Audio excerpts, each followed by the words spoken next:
Hi, my name is Kieran of One Zen Personal Training. Thanks for joining me.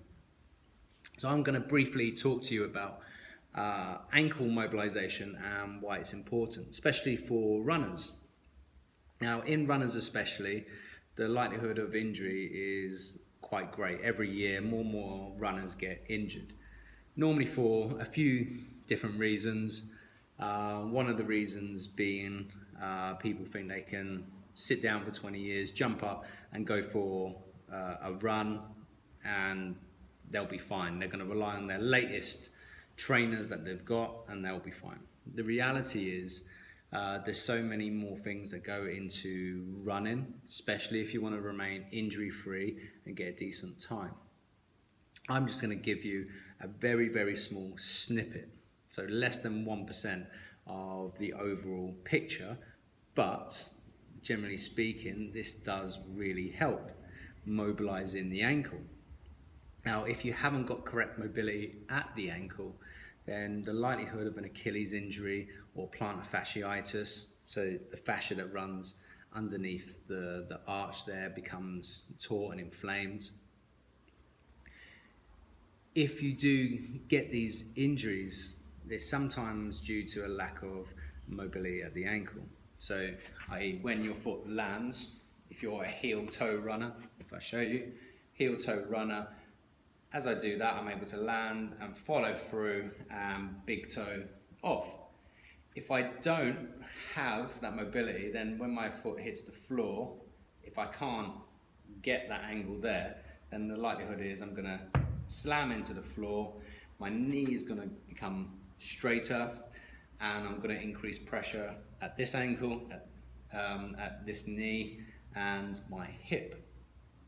Even if I'm a forefoot runner, I need to be able to get that spring and recoil in my ankle. This will allow my Achilles to actually move how it's designed by nature to move, able to store energy and reuse it. If I haven't got that angle there, then again I'm going to slam into the floor like that. I'm definitely going to get an Achilles injury, as so many people who have worn these Vivos, for instance, or Vibram 5 fingers found out, where they spend X amount of years running in their comfy trainers and they expect to go out and do the same in minimalist footwear without any repercussions. The reality is you have to re-educate the whole body and the whole system. So just by mobilizing the ankle, we go actually a long way to helping improve this and minimize injury. Now, I would thoroughly recommend that if you do these mobilizations, do not, I repeat, do not go out for a high intensity run or a long run. We are about to reset a joint position, so it's going to be in a slightly weakened position. So try and do this mobilization in conjunction with your corrective exercise or your strength and conditioning program. Now, by me saying corrective exercise and strength and conditioning program, and you're sitting there scratching your head thinking, I don't do that, then I would thoroughly recommend seeking out a decent coach, personal trainer, strength and conditioning coach, and so on, and employing their services to minimize your injury and increase performance. I myself run running clinics. I'm also a therapist myself, and I do online personal training in which I will take you through a structured program in order to prevent injury and maximize performance.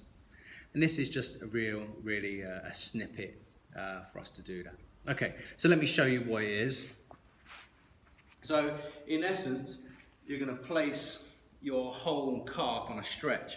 So I'm pushing my heel into the floor, my knee is in line with my second toe, and my leg is straight. The opposite leg is just going to go backwards and forwards, like so. And I'm going to do that 15 times. And then I'm going to place my opposite leg, so in this case my left leg in front, and I'm going to do like a window wiper. And as you can notice, my foot is just doing what my foot wants to do. It is a mobilization, so don't try and control it too much. So 15 of those. And now 15 rotational movements. So I go from there to outside heel. And again, if you look at my ankle, you'll notice a small rotation happening. 15 of those. It's important to note that every joint has to function in all three planes of movement in order to be successful. Okay, so you would have heard that we are 3D, we're three-dimensional. Each joint has to be able to function in three planes of movement. If the ankle locks up in one plane of movement, i.e. that rotational, you normally find that the other two planes of movement become, put it lightly, less functional. Your chance of injury just goes through the roof. I know this from 14 years of experience of treating people, and just by doing simple mobilizations, I'm able to get fantastic results. So I hope this gives you an indication of future videos as well that I'll be doing. If you do want extra information, then please go to www.one-zenpt.co.uk or email me. My name's Kieran, that's Kieron, at one-zenpt.co.uk. Thank you for watching, and I hope to see you soon. Thank you.